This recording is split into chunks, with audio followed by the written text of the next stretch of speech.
Okay, let me bring you back. I did that for two reasons. The first reason is to get you to stop and notice what you do that's conventional and unconventional. When was the last time you asked anybody on your team about what are the conventional and unconventional things we do? Why would we care whether something's unconventional? Well, that's what I mean. Why would we even want some unconventional things? What would it give us? It's exploratory. It's like it's trying to think it outside the box. Yeah. Out of the box. In fact, there's a better expression than out of the box. Have you heard this one? It's out of the corners of your eyes. I really like that. So we got blinders on. If you just move them and see, this is new stuff, and that's what I'm after. Unconventional sometimes is new. Nobody else is doing it. You're fighting with everybody in this one. Well, how are you standing out in this one? What is your way that works for you, that sources talent? For some reason, you do it and it gives you the results that you want. That's what I'm after. So I'm trying to make you stop and notice, mindful, focused attention about every aspect. So we stopped and noticed defining, and I gave you a profile. Now I'm asking you to stop and notice. The only thing to focus on is sourcing talent. Where do I find them? How am I doing? What's working? What's not working? All of those questions. Did you hear how the ideas went zooming out of you when you asked somebody else? When was the last time you asked the people on your team for all of their ideas about conventional and unconventional ways of sourcing? You pay them to think. You don't pay them to do a job. You pay them to think about the best, most efficient, and most profitable response. That's what you pay people for. So ask them all the time what they think. So I just want to get a couple. What are a couple of conventional ideas? Sourcing on LinkedIn. Say again? Sourcing on LinkedIn, like messaging people. LinkedIn. Yeah, LinkedIn. ZipRecruiter. LinkedIn. ZipRecruiter. College recruiting. College. Personal referrals. Personal what? Referrals. Referrals. What else? Headhunter. Recruiter. What else? Job ad. Does anybody do that at all? Yes. Yes. What else? Where do you post that content? Yeah, where do you? Well, you can message somebody on LinkedIn, like you could actually source for, skill sets Yeah. in certain locations and just message someone like a passive candidate. Okay. How about some unconventionals? What's something you're doing that's working that nobody else? No, not that nobody else. That you branched into because you used to do all these and you said, wait a minute, maybe instead that. So remember when I asked you, what could you do to make the restaurant? I'm asking you the same thing here. What could you do to source differently? I just want you to brainstorm. I want you to think bigger. I want you to see things out of the corners of your eye or out of the box, whatever window you want. Come over here where there's less competition. Well, I got one. So Go ahead. we hired someone in accounting from a company that was a competitor of ours. And we had a job opening we wanted to hire for, so I went directly to her and said, who at the company you came from is the best? And she gave me 2 names, and we hired one of those people. So direct contact. Yeah. Literally, I said, well, who are the best 2 on the list out of like 15? And so we got one of the best 2 people. So for our warehouse department, which would be hard to hire that person, we go shopping to Home Depot or Lowe's. We're not shopping for a product, we're shopping for people. So we go see who's engaging to us when we're in there, who wants to help us. And then we say, hey, do you not want to work on weekends? Do you not want to be here late at night? You can have 8 to 5. Here's the, and if you want to come talk to us about that. So. Let me just add something to that. I love that. That's great. So one of the ideas that we were sharing, we have a lot to share around sourcing. I'm going to get to that. But just because you brought that up, I figured I'd throw it up now. So if your employees have business cards, so the front of it has their name and their title, and flip it over, has their name and it says Talent Scout. So that anytime they're shopping for people and they see somebody, they hand it to them, and then we're going to get to this in a minute. It drives them to your funnel, to your career center on your web page that has more things about either their talent community, what kind. Here's where our what'd you call it again? Warehouse. Yeah. Warehouse employees are. Click on those and you see not only our jobs, but what a day in the life is like and all of these things about our company. And all that happened was that somebody other than you all the time is outsourcing talent, filling your pipeline. Why is it? You have a just-in-time problem. Many of you hire just-in-time. It's because there isn't a pipeline. Where's your intention about building a pipeline? It's by doing something like that. I love that, Jeff. That's really good. What else? And well, I did this just recently. I did a lot in my past job. I was with only 13 years or 13 and a half years. But when you're interviewing someone, when you're talking to them, they're really passionate about their supervisor. You ask, oh, what's your supervisor's name? Or at least you get some information where you can source them on LinkedIn, so you remember it. So later when you have an opening, and I just did this yesterday, I just retired a lot of people just hired someone. I said, you told me you really liked your supervisor. Tell me again his name. Do you happen to have his number? So I just cold called him yesterday. She said, hey, I know you're really busy. I'd love to talk to you. Would you like to schedule a time to talk? And we talked yesterday afternoon. So it's kind of outside the box, I guess. It is, so now we're back to this, that's great, this direct contact. You see that that's much more practical than the job ads like everybody else was doing. In today's world, this is how you communicate. But the initial contact in a busy world with a lot of technology means they're not going to remember, and they may not be ready to talk to you at this moment, but you certainly could send them to the thing we're going to talk about next, is your dynamic career center that has all the information that spins you in this beautiful way out there, so that it's sending your message out about remarkable place to work, remarkable place to work. And you wouldn't want to send them to your average website. So if you're going to go out and source, then make sure they have the ability to get not only included in what you do, but into your pipeline, so I've got your name. So when I have opportunities, I reach out to you first. That's why I shopped for you. So what else did you have for something unconventional? Well, I feel like it's part of my job to be, I'm always listening, because I'm a small company, so a hire is a big deal to us, someone to come in and really impact us. So I'm always hyping up our company, just in casual conversation.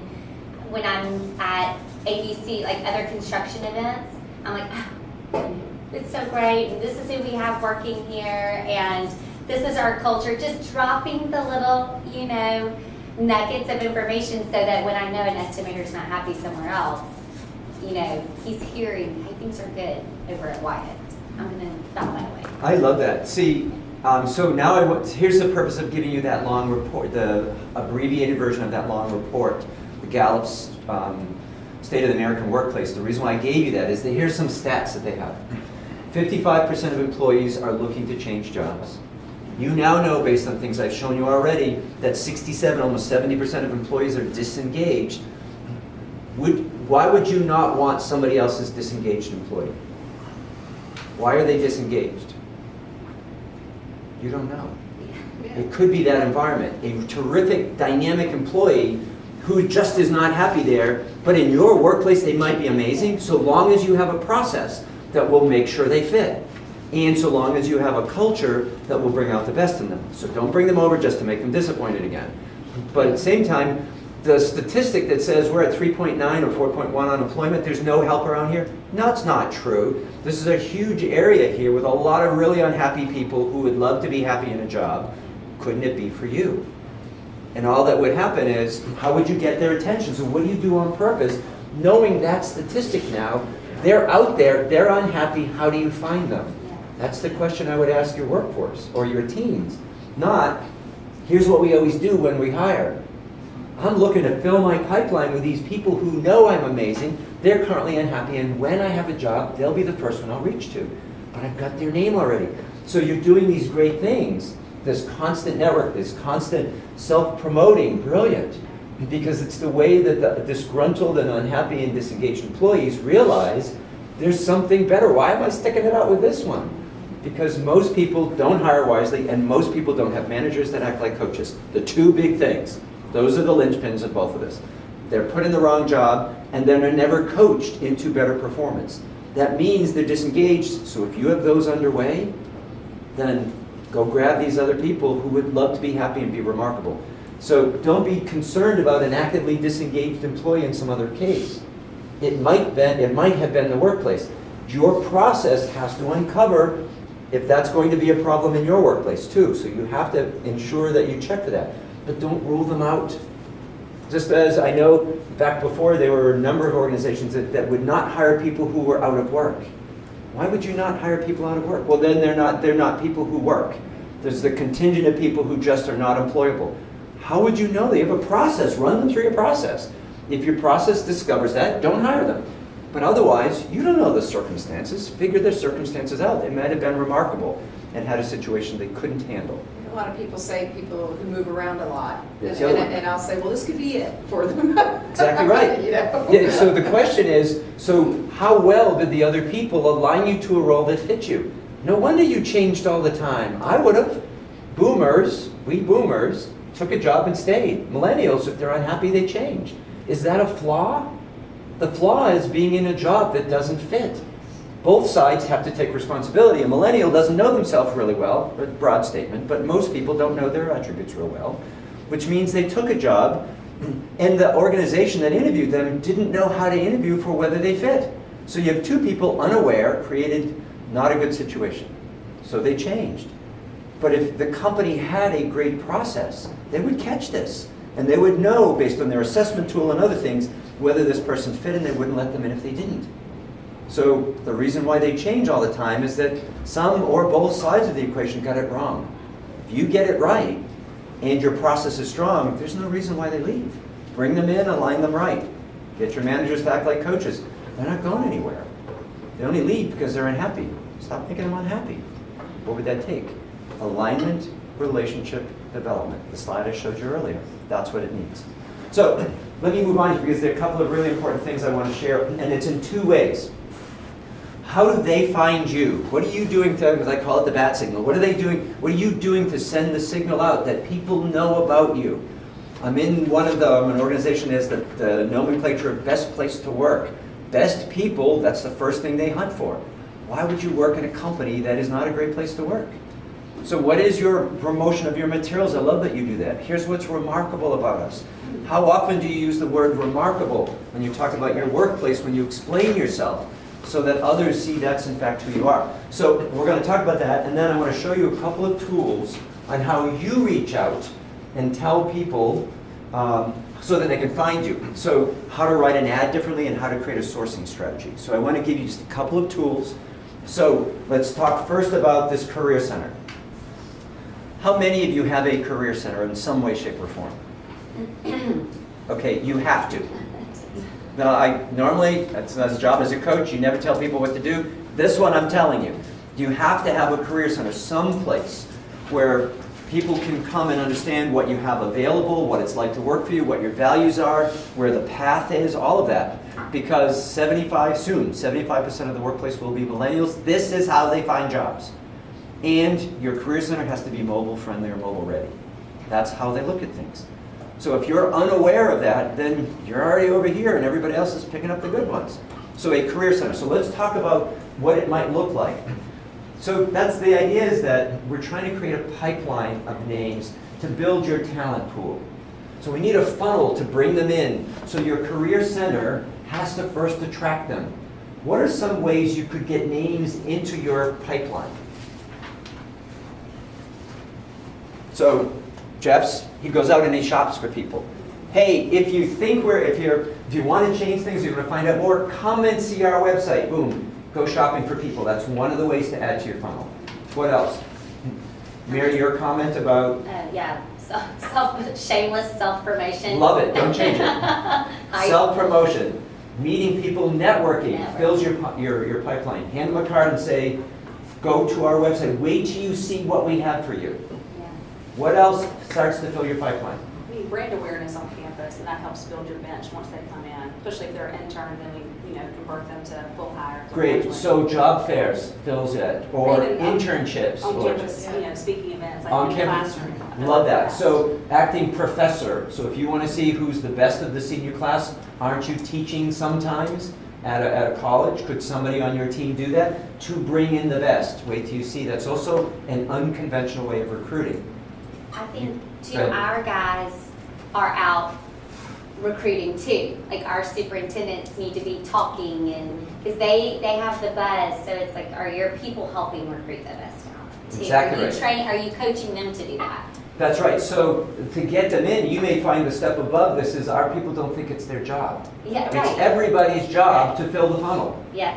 So how are you showing up? You may say one of the ways we fill the funnel is that we have all of our people have our logo on our shirts because it's a remarkable logo and people ask about it, and then it pulls them into our funnel to say, hey, what are you all about? So, but you see that all of those are just ways of getting them into the funnel. What I really want to talk about is how do you What do you do that attracts them?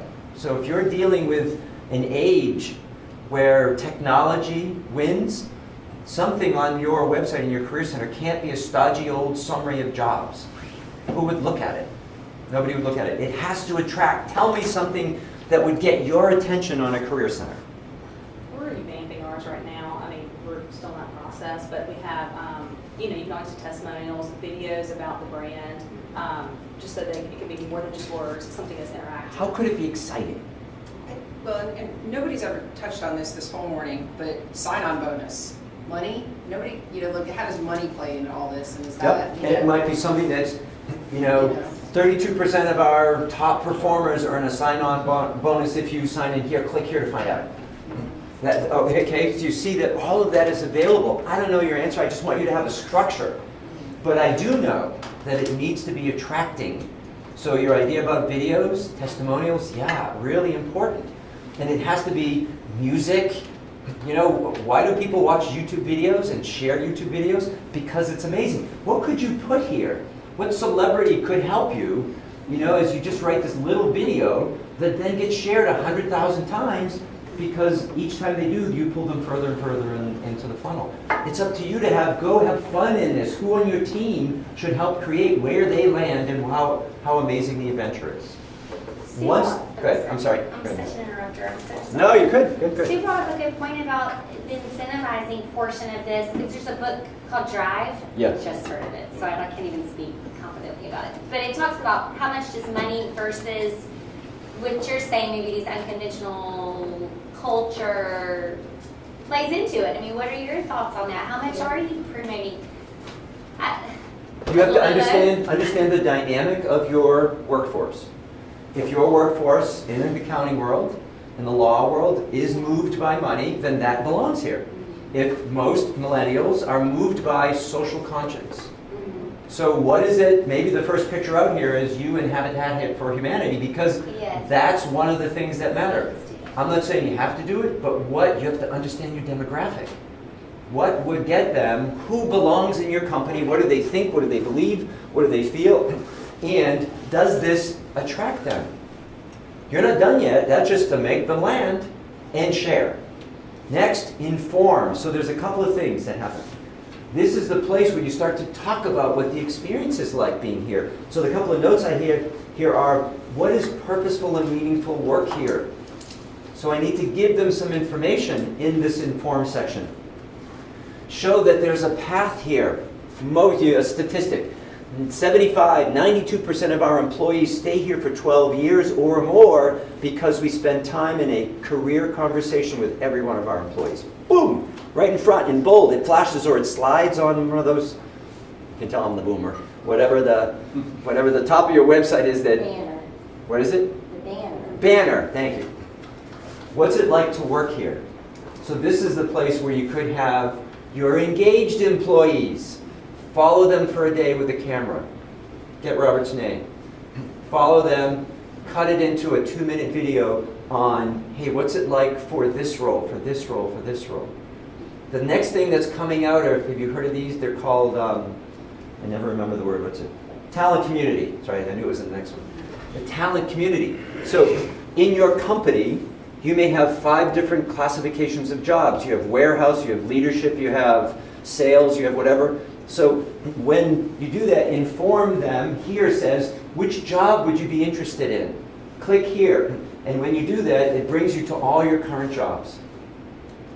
Has anybody eaten at these Brazilian steakhouses? You know, the Argentinian Brazilian steakhouse? Anyway, they have this pole of meat, and they walk by and they slice it. You have a medallion on your table. A red means, whoa, I've had enough. Green is like, bring it. What if you had red and green jobs? Green job is actively hiring, send it right now. Red job is building a pipeline, send your information and we'll reach out when it's time. So you click on it, you find your talent group, and you see red and green jobs. Wouldn't the red and green job also make you share this website with all your friends? Again, could it be something that attracts? So the inform is, what are the things that you could share with them about the experience? Engage is, what could you give them or do with them that would make them leave their name? So what could you give somebody? Because right now, all they've done is come and had a good time. What we really want is leave your name so when I know of an opening, I can reach out to you first. I want to build a pipeline. Why am I chasing you? Why am I going to get you when I'm setting this up here and you're finding me? So what could you give somebody that they would trade their name for? An article on how to find the perfect job. An article on how to find the perfect job, which is your job. So download the 5 things to make sure you get the job that fits you. Click. Now I got your name. What else could you give them? So white papers, articles, sign up for our weekly inspiration about this. Sign up for, to be notified anytime a new job shows up on our Great Place to Work website. Any of those. What could you do to engage them? You're going to have to pull them in, otherwise they came and visited and they left. And the last part is, now that I have that, what information do you want them to leave? So let them leave their name first. Don't hit them right away with fill out this profile. Instead, hey, so glad you're here. Now I start my drip campaign with you. I love that you stopped in and you got our 5 ways of being really remarkable. Do you have any questions? Call this number. We're here to help. Or looking for a job, here are the first 2 things we always require. Are you ready to move on? Click yes, call this number. That's up to you. And but you pulled them through the process. And most of it's been automatic. You didn't have to do it. You set it up and it came through. So it creates for you the opportunity for you to send your signal out and let these passive, great people in lousy jobs find you to maybe come over and finally be a great person in a great job. And the only thing that stopped them is they didn't know you were there. So you're going to have to be the best distraction. How do you get your people throwing it in? Give them some information about who you are and why it's important. Share something back, and then be ready to look at the information they leave so you can go reach out when the time is right. So now that you know about this kind of thing, so how might this work into your sourcing strategy? It's something. It doesn't have to be all that yet, but could you at least plan it out and say over the next 6 months, over the next year, here's where I'd like to be. And what do I need to know for it? I've got to have a plan on how we're going to fill it. I've got to have a plan on how it's going to be remarkable. What should we say? What should we give back? And how do we use it? Okay, we could do that. And now we have a way of getting our arms around bringing in the best talent. Questions? It's pretty slick, isn't it? This is a month ago when I was doing this program and other ones, we didn't have this slide in here. This has come out since then. And that's the reason why you have these worksheets. So much is happening all the time that bound version of the book, okay, that's like stodgy old boomers. We need something a little bit faster. So this, I find, is really informative about trying to understand how to think about it. Don't feel any pressure that has to happen overnight, but realize the best people are already doing it, so see how you might get it onto your objectives for 2018. Okay, so that's, they find you, now how do you find them? 2 things I want to share with you. Finally, we can look in the book. So if we go to page 23, I think it is, 23 and 24. When you look at page 23, just look over to the left and look at 22. See that? That's the talent matrix. That has been replaced by the performance profile. That's why you have handouts today. So that page on the left, that's what we used to do. Now look at what we do. So we're pretty happy that we've upgraded from the talent matrix. That was what we used to use in understanding the role. The performance profile that we just finished, that's what we have now. That's why you have the handouts, because the book is now updated. But there's still a lot of great stuff in it. What I want you to look at, though, is page 23. 23 is all of the information in this manual. This is what we teach organizations with. There's a book that explains it all, but this is the manual we use in teaching. Each one of the pages here is a step in a process or a tool. This is the role sourcing strategy worksheet that just guides your organization in how to think about developing a sourcing strategy for any role. On page 23, it goes through what I've done with you already, which is, hey, based on the talents this role needs, the behaviors, let's say it's driver, needs to be results focused and strategic and take charge. Where would you find somebody like that? That's what it's asking. Where would you find somebody like that? So that's my question. Where would you find someone who's the driver profile? Take charge, strategic, competitive, driven. What do they do? Where are their hobbies? What are their hobbies? Where do they live? Where do they work? What are their hobbies? So again? An athlete. An athlete. So what if part of the profile, or here, what you might consider doing in your unconventional sourcing strategy is you put an ad in the local 5K or half marathon or triathlon. Everybody there has the personality of what you're looking for. I don't know if they're looking for work, but now you can then tap into one of the biggest attributes that you need with intention. I don't need to broadcast it, shotgun it out there using Indeed or ZipRecruiter. I go right for where everybody is. Where would I find somebody who's empathetic, supportive, good listener? What do they do? Where might I find them? Teacher, nonprofit worker, church worker. Where might I put an ad? At a church, in a grocery store, where all the moms are, if I'm looking for a part-time work, all that. So do I understand my demographic well enough to say, here's how I might approach it? Do me a favor, just turn to page 24. I'm only giving you guidance on that these tools are here for you, so that if you bump into this space in your organization and don't have a resource, go through the book and see if now there is a resource in that space. On page 24, it's doing everything that we talked about already, which is how would you take the information on page 23 that you gathered because you sat with your team and came up with ideas. You pick the best ideas and you put it together as a sourcing strategy or recruiting plan on page 24.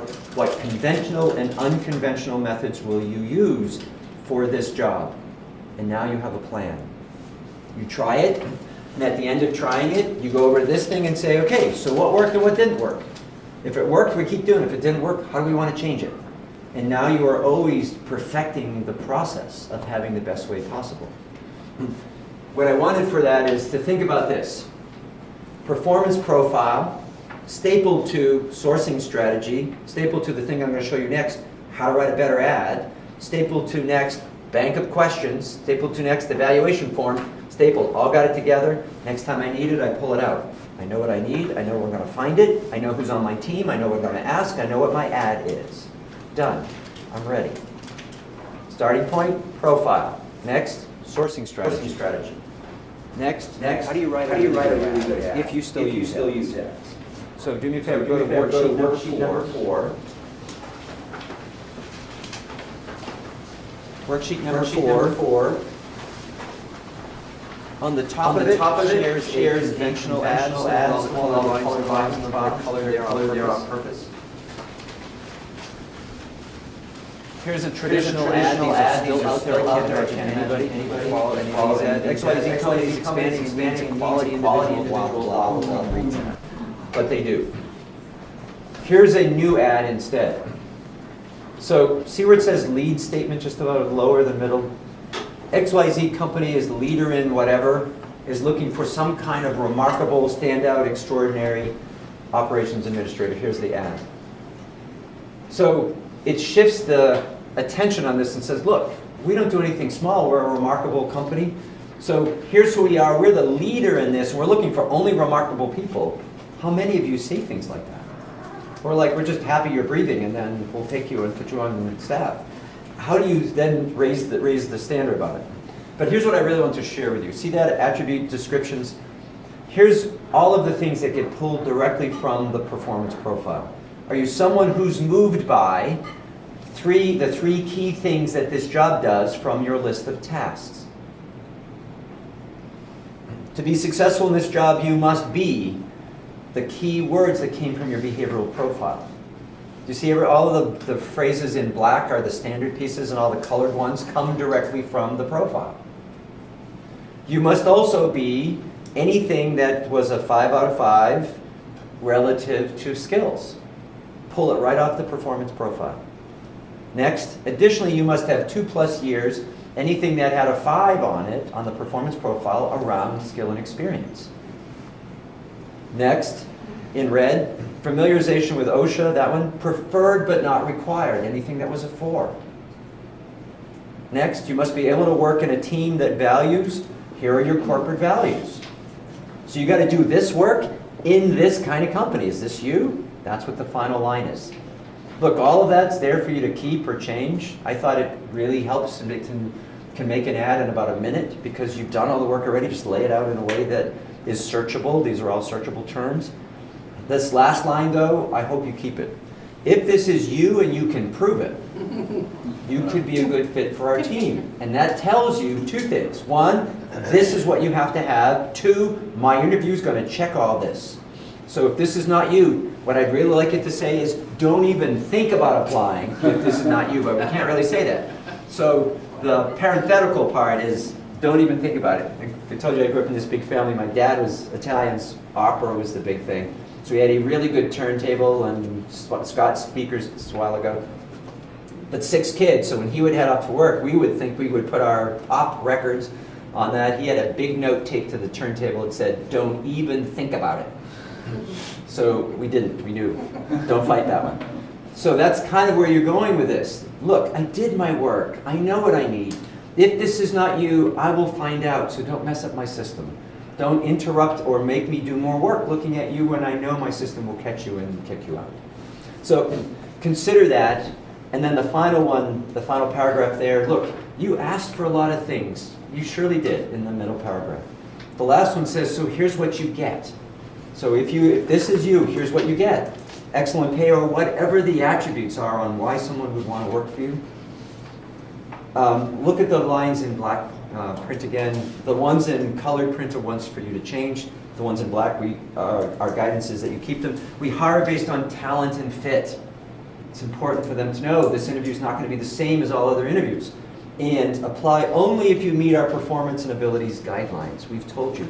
And here's the way you apply. We send you right back to that funnel. So here's yet one more way of feeding the funnel to drive the pipeline. So that anybody can show up from any way, but if they came in from the ad, they're coming to the same place to get pulled into the same process. So a different way of looking at it. Its intention is, could we create, since we've done all the work, could we create an easy process to tell the world what we need? So we're telling the world what we need when we put our jobs out on our career site, and when we go out to the specific job ads that we still do, it's still part of our strategy, but could we say it differently?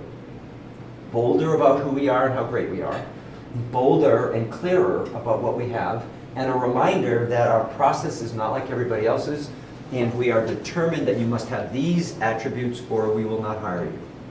And we didn't do that to be nasty, we did it because those are the success attributes. If you have these, this will be a breeze for you, you will be great here.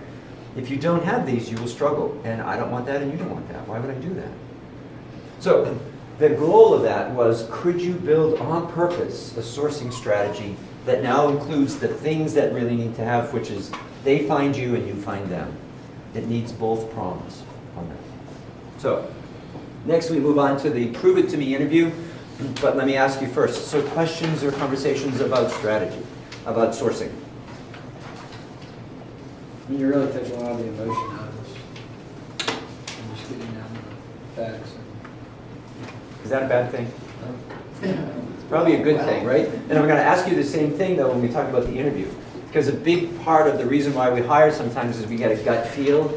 I'm sorry, if you can't substantiate what that gut feel is, then maybe they don't belong here.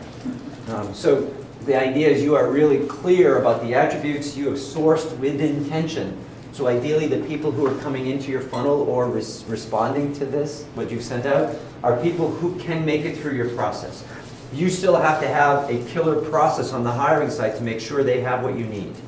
You can't do what a lot of people do, which is, oh, they're here already, Grant, you go talk to them for half an hour. That's not how we interview. So this process, because most of us hate it, we just want it to be over, and somebody even gives an inkling of an answer that seems close, we're like, great, just hire them. It's not how we hire, or that is how we hire. What if we didn't hire that way? So I really want to get to the prove it to me interview. So I have one more thing from an activity standpoint, another stop and notice. Notice that in each of these, at the beginning of each of these areas, I asked you to stop and notice. In other words, check in on what works and what doesn't work. Pay attention on purpose, focused attention around something. We did the focused attention around conventional and unconventional sourcing. Now, here's what I'm asking. What is one thing you could have a candidate do to prove their ability in a job? In an interview. In an interview. So let me add one more thing. Let's say that EEOC just said it's now illegal for you to sit across the table and ask somebody questions. You can't do that anymore. It's now illegal. That is not a legal interview anymore.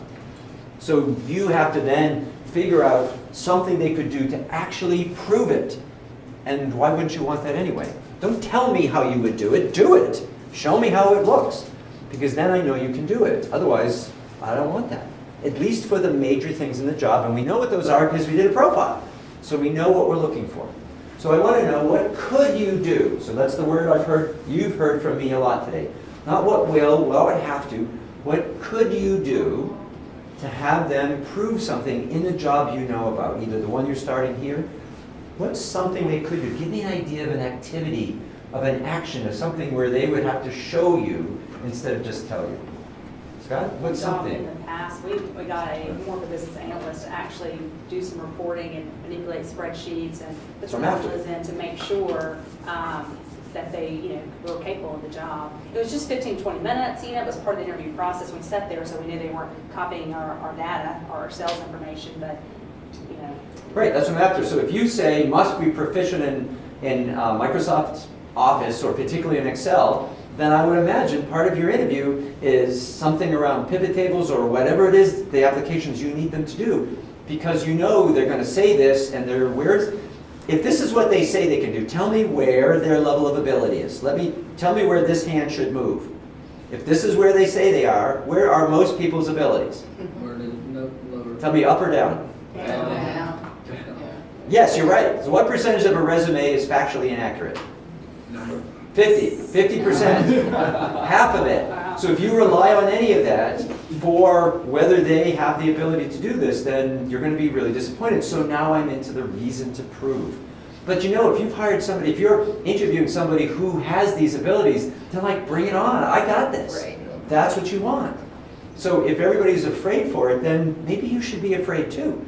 But that's the reason why we have these. So what else could you do? So an Excel example. What else? Scott? Well, if they were in sales, you could have them sell something, sell your product to you, based upon all the knowledge they have just from the research. Perfect. So now you know why you needed the tasks, because any of those major tasks are things you will check. What could they do? So give me an example of something in your workplace or the job you're thinking about, what could they do as part of the interview? I know I already mentioned Excel, but I will just say, because I know in HR and y'all might not have this, there are, assessments out there that are just Excel based. And they really and you can actually go and look and they can get part of that answer correct or all of it correct. They score it? Yeah, so you could use that too. That's what we do now. Yeah. So for some of our customer-facing roles, we lay out a situation, maybe an upset customer, and we say, in writing, how would you respond if this was an email situation? So you get to see how well they can verbalize their situation and kind of pull that customer off the ledge, maybe. So Great. Now I love that. What if they need to do reports? So here are the pieces. Create a report. What if they need to provide feedback? I'm going to sit here. 3 people will come in. Here are your situations. I'd like you to give feedback to each one. At the end, we'll talk about them. That's an interview. Walk through the warehouse with me, and at the end, I would like to know the 5 things you would do in the first week you start here. That's an interview. Why does it have to look like this? Talk about what you would do. No, I want to see what it is. That process comes from what we call the whiteboard interviewing. It shows up on the slide in a minute. Have you heard of whiteboard interviewing? It comes from the IT world. So, IT, and they're so good with their interpersonal skills. So what they do is they just usher you into a room with a problem on a whiteboard and say, there's your interview. When you finish, you're done. That's the interview. So the rest of the hiring world took that and said, that's great. What we really should do is have an opportunity for people to prove what they know. What could it be? So what if your interview had 4 parts? The first one is a handshake and get to know people, and the other 3 parts are activities. They come back and they shake the hand on the way out. That's the interview. So that's what I said at the beginning when I asked you if you would throw away everything you think about an interview and build it from the ground up. How could your interviews include components that are prove it to me components? So let's say you have an interview team of 4 people, and we will talk about interview team. That 4 people, 2 of them may have projects, activities, And 2 of them may be on the interactive part, to gather information or to create the space where the other person gets to ask questions. Consider that. And in that, what it does is completely changes things. So I'm on worksheet 5. This is the last of the worksheets I have for you. So turn the one over that was writing the ad and the last one that's there. I'll just lead this through again. These were things we've added since the manual was published. Why is it that you interview? That's what I'm after, right. You don't interview to hire. You interview to gather enough information to determine whether to hire, which means the purpose of an interview is an information gathering event. That means what kind of people do you need in the as interviewers? Listeners. Listeners. Where are most people in the interview process? Talkers. How are you gathering information? So knowing that grid, if you have people on the top of the grid, they talk more than they listen. People on the bottom of the grid, they listen more than they talk. Shouldn't some of your interview team be people who are really good listeners? Maybe you should have some people, because you know where their profile is, that you pull them into the interview because it would make a difference. So it's about gathering information. These next 2 slides are really the backbone of what I want to share with you about interviewing. What is your interview process now? And that's what I'm after here. Remember, today was all about process. A process of gathering the right information, performance profile. A process of sourcing with intention. They find you, you find them. And now a process where we have a successful interview that creates an environment where we can ask about the right things, prove the right things, so at the end of it we know a successful interview is this person should never work here. That is a successful interview. That is a fact. I mean, it comes out and now we know. Just as I can't wait to hire them. Both of those are results of successful interviews. So it isn't that it has to result in a hire. But you can only use the information that you get. So do you have a process when information starts to come into you? So most of the time we're still getting resumes and applications. What kind of resumes are they? Skill and experience. What are we looking for? Talent. There's not much on that that's going to help you. In fact, the latest comment out there is that in the next 2 years or so, you'll see that most resumes will go away. Gone. You're not even going to use them anymore. Why? So much of them are really factually inaccurate. They're spun in the mindset of the person who's, who it's all about. So why are you even looking at it? But until it goes away, you only can use what it sends. So if you have a skill and experience resume, then you have to look at the resume from your profile skill and experience components. Don't look for talents, it's not on there.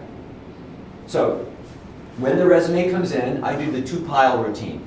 Right pile is the things that I said I needed on my performance profile for skill and experience. I look at the resume and I see that they have it. Right pile. Left pile, not a fit. What do I do with that? Keep it. Yeah. See if there's some way of reaching out and having them come into my funnel. All right? Next, just because they put it on the resume doesn't mean it's true. You know what people put on resumes. So I have to then call them about the information I have. So of my right pile, I now call people. If they have all the things, can confirm that they have those things, right pile. If they identify that the things that are on the resume, sorry, they don't have, what do I do with that? Shred it, they're liars. I'm not bringing them into my company. So they said they sent a resume in that was inaccurate. I don't have room for that. That's the one place where I'd encourage you not to let that move forward in any of your pipelines. But now I have a smaller list of people that I have called and at least done the initial verification with. Then I use my assessment tool. Why would I spend money on a tool that is not going to go anywhere? Because, look, if they can't lift 50 pounds or don't have a driver's license or are not proficient in Excel, it doesn't matter how aligned they are. When you gave it a 5 on that worksheet, meaning it's a gotta have, if they don't have it, it's over. It's over. I don't care if they're related, it's over.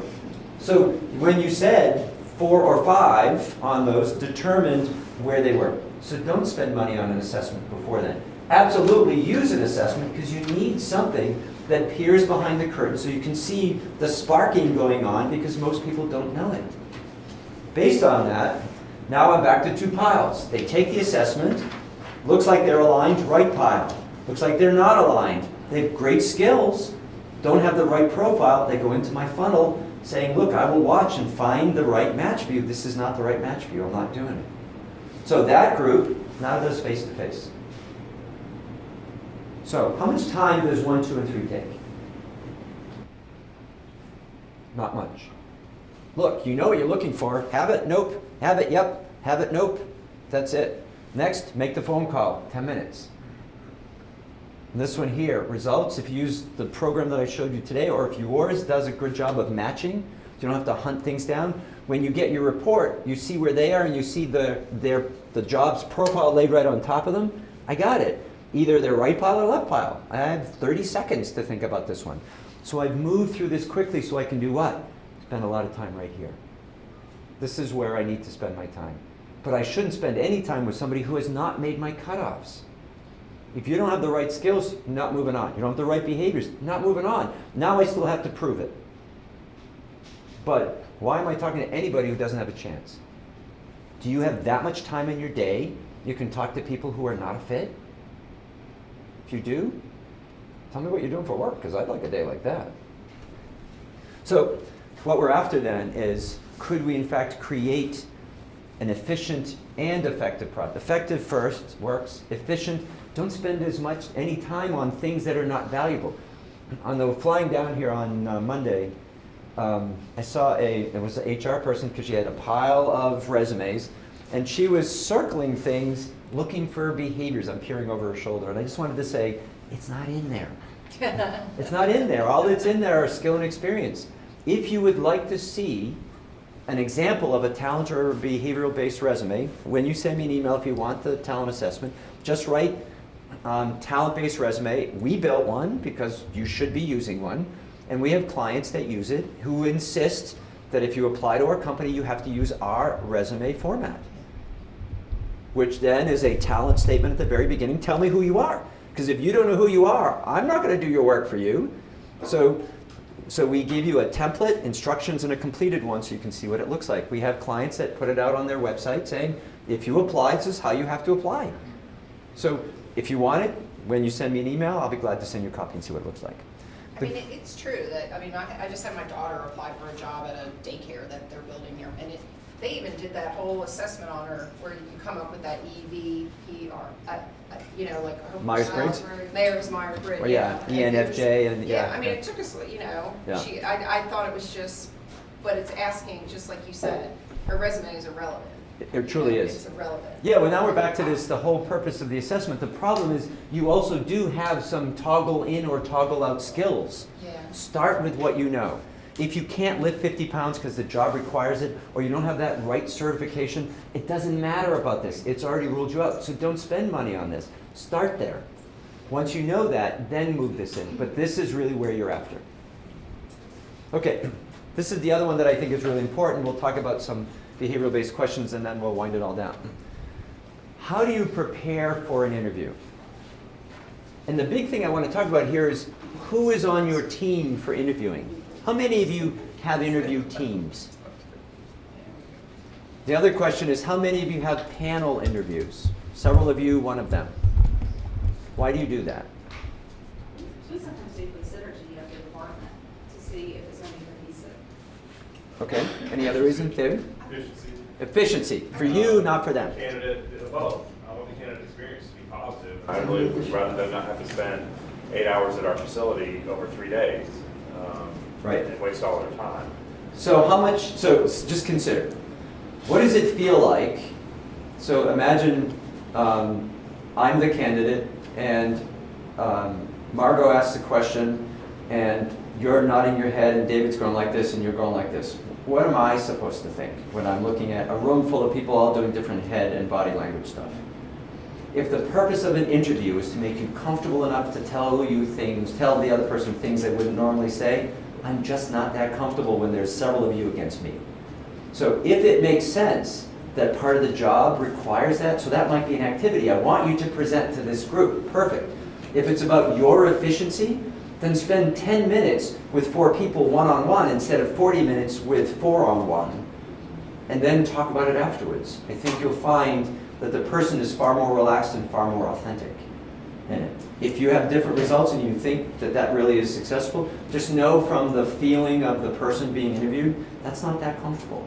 And if the goal is to get them comfortable to say things they wouldn't normally say, I don't know that that's going to get you there. That's one of those stop and notice if I'm doing it out of habit. We always do this versus we stopped and said what works and what doesn't work with it. Do you ever send a survey to the candidates that have been in saying, tell us about our interview process. What did you like? What didn't you like? That would be important to know because sometimes you're doing things that have nothing to do with that. So define your approach. That's what we talked about. Hey, for this job, we have 4 components, 3 activities and 1 face-to-face asking questions. For that job, we have 2 ask questions, 2 activities. Define it for each one, and then say who does what. Who on the team does what part of it, and then go train them. Why would you think somebody would be great at interviewing if all you ever did was hand them a sheet of questions and say, go ask these? Or worse yet, just mentor the fact, just sit in the room, he's going to take a test and then take it from him. How do you know how to be there in every moment you are with a candidate is creating the impression they might have if you hire them in their onboarding mindset that I chose wisely. You are creating an impression of your business. So based on that, are you creating one that would inspire loyalty or not?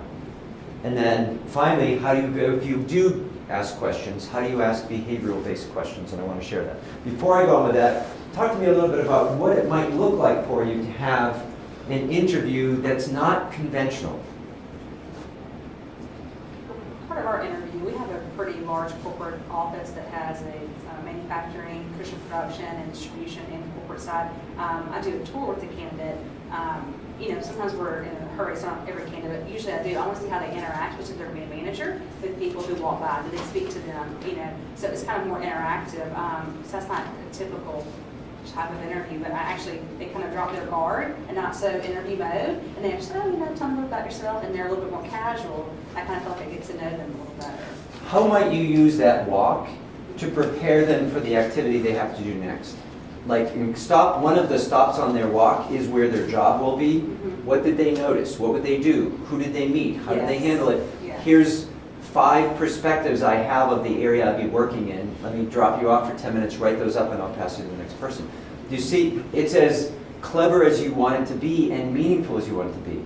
What we frequently do is get stuck in the habit mode of doing what it always looks like. So now I'm back to the word I've been asking you about today a lot, could. What could you do in order to ensure that when they go through that part of it, whatever it is, it's different, it's unusual, so it doesn't put them in habit mode, conventional asking or responding to questions the way everything else is, but it's actually getting them to think, and you're seeing their thinking on purpose.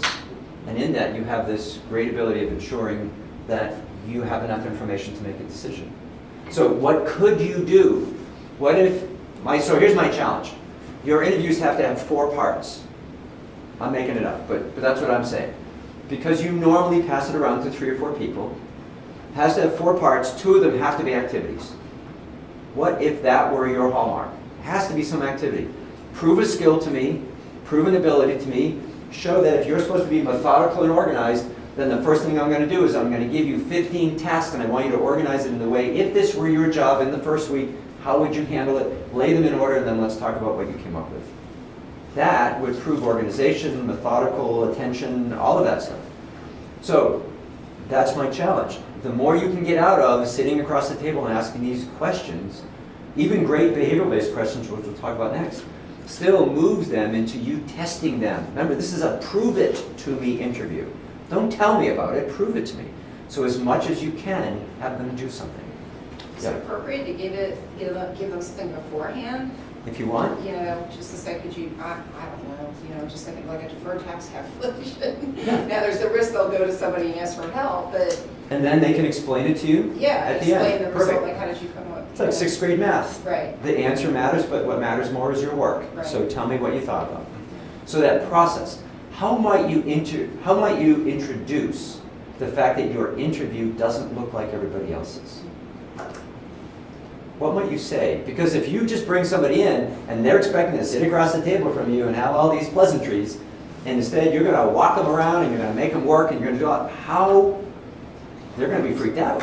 The beginning. I'm not saying it's a bad thing, but Yeah, yeah. Just an agenda, hey, look forward to our interview, this is kind of give you a heads up, here are the 4 or 5 things that will be, just kind of so you kind of get the sense of the lay of the land, and they will get possibly. so that's what I'm after. So you create the experience. What if the day before, we're so glad you're coming here, our interview will be between 10 and 12, you will see 4 people.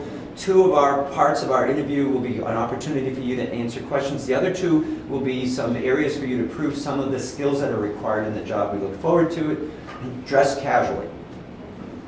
And the best thing that happens, they go, I'm not, this Right, they freaks don't me show out, up. and you don't waste, you're not wasting. That's what I'm after. Yeah, right. If it's not them, then great. Then better you didn't waste the time in order to find that out. So that's what I'm after. So if you're going to introduce something new, can you change the mindset? Can you set it up so they can be successful? If they don't know this, you've created a problem. There's a great line in adult education where we're training other people to teach adults. It's that your job is not to ensure people learn. Your job is to eliminate the excuses on why they won't. So your job is not to ensure that they are great in this interview, it's to rule out the excuses on why they won't be great. And you did that by ruling out the people who didn't fit. You did it by training your team. You did it by identifying a meaningful 4-segment interview that's really a prove-it-to-me interview. And you did it by telling them up front what to expect. You set up the excuse, you ruled out the excuses on why they won't be successful in the interview. At the end, they still have to prove whether they have the right abilities, the right stuff. But the idea is, could we in fact get them ready to be successful? Last thing I want to show you is questions. So give me an example, or tell me what you think a behavioral-based question is and whether you use them. So I know my HR people probably know what behavioral-based questions are. If you're a non-HR person, do you know what raise your hand if you know what a behavioral-based question is. I can guess. Good. A scenario at work, how would you react to it? Kind of thing? Yeah, that's one of the ways it lays out, but it's looking for how you process.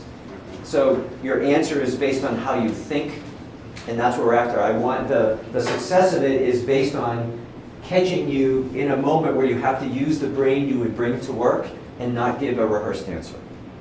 So conventional questions people practice for. What's probably one of the most heard conventional questions? Tell me some of your strengths and weaknesses. Tell me some of your strengths and weaknesses. And what's the weakness they always have? I work too hard. I am so committed. That's it. So they have practiced, have rehearsed. So if the purpose of an interview, is to gather enough information to make the determination whether to hire, then if you ask a conventional question, you did not get information that's meaningful. So the reason to ask a behavioral or a talent-based question is they are thought-provoking, unexpected, not to trip them up, but unexpected to tap into their top-of-mind response, which is the same thing they would bring into the workplace. When they bump into something they don't know what to do, here's what they'll do. And their flashlight shines and off they go. Is it what you want to see? It is so much more effective in the prove it part than the question, but you can still use them too. But just if you're going to ask questions, make them behavioral based. So let me show you how they are built. We'll show you what they look like. I'll hear about some of your questions and then we'll move on. They always use unique phrasing, and I want to show you how they're laid out. They are always built around the talent or the behavior you're looking for, and they always involve an actual workplace situation. So it's always these 3 things. Standard format, talent, desired, workplace situation. To me, it's like the game Clue. Colonel Mustard in the library with a rope. It's just the same thing, so you can build them really easily. Here are the formats, and then I'm going to give you a bank of questions that makes it really easy for you to modify them. The first 2 are in red. They're in red because they're about the past. Tell me about a time when, or I need to change this because they got corrected in one of the sessions. It's not if I were to ask your boss, it's your previous boss. It's when I ask your previous boss. These are things that I imagine you have more details on. These other 2 are hypotheticals. You may not know much about my environment. You may not know much, but I want to see how you process, because that's what you're going to do in my job. So here's the situation, how would you handle it? If Here are your choices, which would you choose and why? To see some examples, flip over page 5. On the back of page 5 are 3 types in each of the types of questions. Tell me about a time when you had to determine whether to push for a workplace project to get it completed or decide that it was time to let it go. And then we say, do this, practice the gesture. You got your question, that's all you need to ask. Now pay attention. What most people do is they have this 100 other questions they might ask. So when you've asked a question, you're like, what am I going to ask next? I can't, well, you know. And when that happens, I miss all of the body language, all of the effort. I don't see their brain. I don't see the flashlight go. So why'd you ask the question? So create your bank of questions. I'll show you how to do that. Ask your question. That's where we say this. Give them the best poker face. Let them go. Don't do the things like, yeah, say that, because if you say that, I'll be done with this. No, I want to see where you're going to go with this. If I were to ask your previous boss about how you handle coaching your employees and giving meaningful feedback, give me some examples, that would be a much better prove it to me.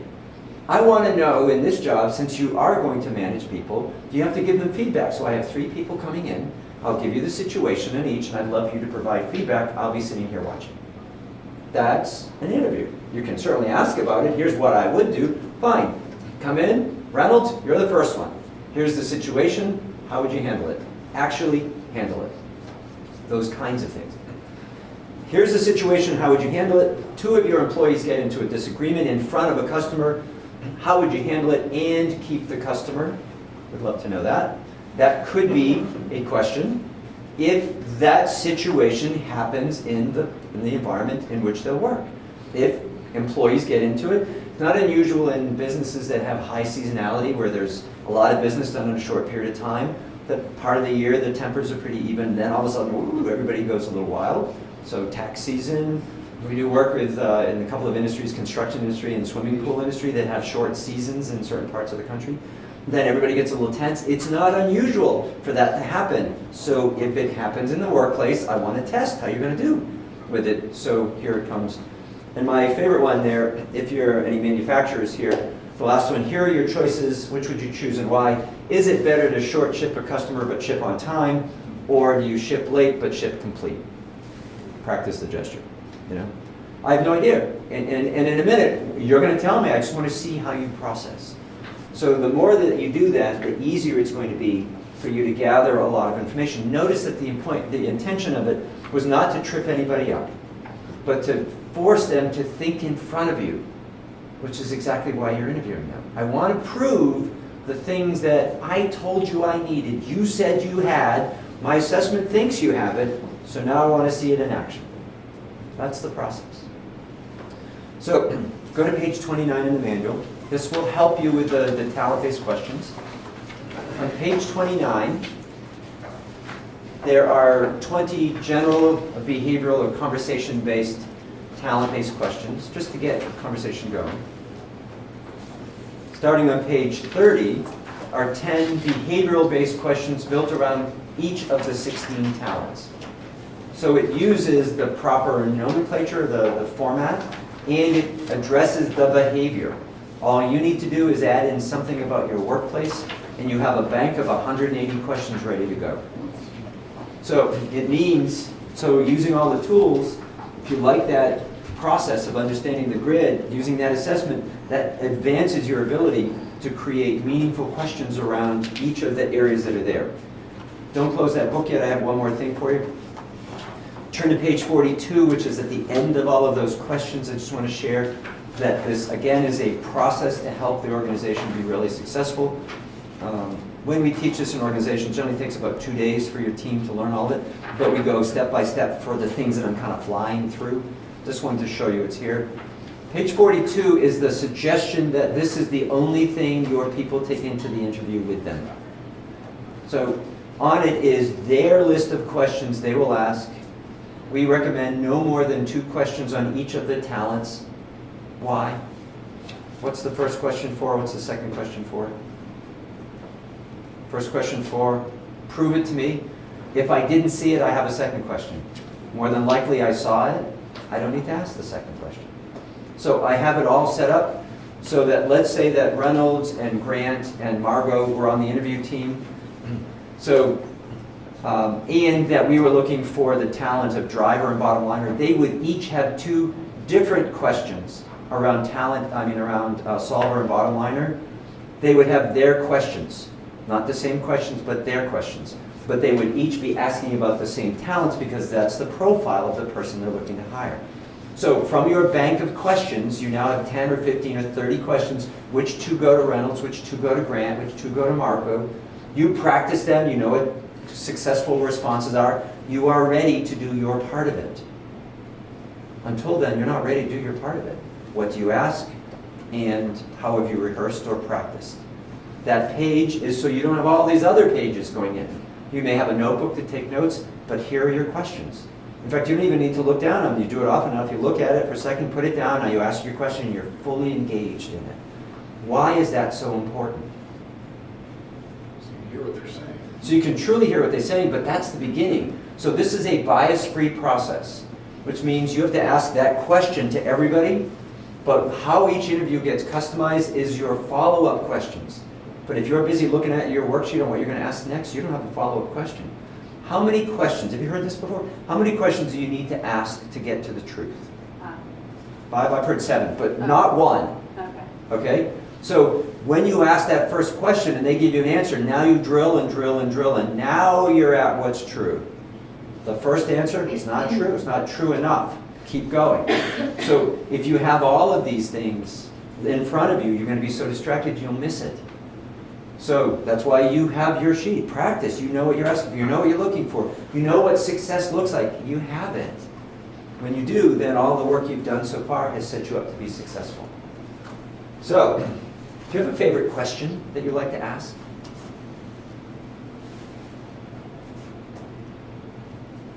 Okay, recruiter, you got to have some. Different ones. Just one, I just would one. like to know about any time where you went over and beyond a job, description to get to satisfy a customer, but I want specifics. Like on all my questions, they don't give me specific. I said, well, I really need a specific. Can you give me versus generic? So I want to know how they did go over and beyond because we have internal and external customers. Yep. So it could go either way. So what does above and beyond mean to you, and how have you done it? I can see that being a really remarkable question. What does remarkable mean? What's your definition of remarkable? How would I see it if you were here? How would it show up in your work? You know what the job does because we've talked about it. How would remarkable look for you? I bet they were not thinking about that on the way in this morning. So great, so wherever they go, that's where they go. And in it, they start to indicate to you what remarkable is for you. Does that fit your culture? If you have excellence as a corporate value, can they deliver on that? Or are they always someone who's going to do just enough? Might be a question that might elicit that. Will, you had a question? Is there a question that you would share? Yeah, I mean, I stole from someone else, but. That's right. Question to get a more historical background outside the resume, we ask, starting at 16, give us a year or every other year kind of thing about what you liked about life, why you moved, what caused you to change jobs, what you like about high school, what about college. Just let them say 5 to 10 minutes, just go, and you'd be very surprised when it comes out. It's pretty amazing. So how do you start talking, and then you just sit like the poker face, and they just keep talking and talking. And That's what I'm after. You go way deeper than you'd ever think you would. Yeah, so now you're gathering information that allows you, now you have to remember then, you have to ask that question to everybody. We do. We ask All right, so there's no bias in it, or everybody in that role. So if you're hiring for a particular role, whatever you come up with for the questions, you can't cherry pick these. Yeah. You have to say, if this is what it is, everybody gets asked this. And the reason why we do this is that we never know, and we don't need any bias in it. We call this the M&M way of hiring. Candy coating on the outside doesn't matter, we're hiring filling. So filling means I want your answers. So how do I look past the external, any of the protected classes and all that stuff? We want that not to be part of the interview, and we do that by creating behavioral-based activities and questions, and then asking them consistently and fairly to everybody. Like we said before, though, where it changes and where you get a lot of the information and how the interview gets customized is your set of follow-up questions. And when you do that, that's how you get to really where the answers are. And that question always leads to more questions, like you're saying. It's brilliant. They get to talk for 5 minutes, and then you get to go, okay, these two things we're digging deeper about. Great. It's pretty nice. Great, I like that. Realize if you only have a certain amount of time, how will you cut them off? If they're only in year That's number how 2. That also helps, though. Yeah. If they do talk too long, that also helps identify. We had one person going for 40 minutes, so. Oh, we're gonna certainly stop that long before then. But, so in 5 minutes, can you hit me with the highlights? Maybe something to consider in that. But they were hiring for an accounting position, they're very detailed. They went year by year, that's pretty rough. Okay, great. Any other favorite question? I have one I want to share with you that I just love, and I see what you think about it. Anything else that you have? So here's my favorite one of all time. Presume you get the job. You're driving home, it's been a year. You think, what a great thing it was to take this job. What happened this year that makes you think that? So, presume you get the job, it's been a year, you're driving home thinking, oh, I am so glad I took this job. What happened this year that makes you think that? What kind of answers are you getting?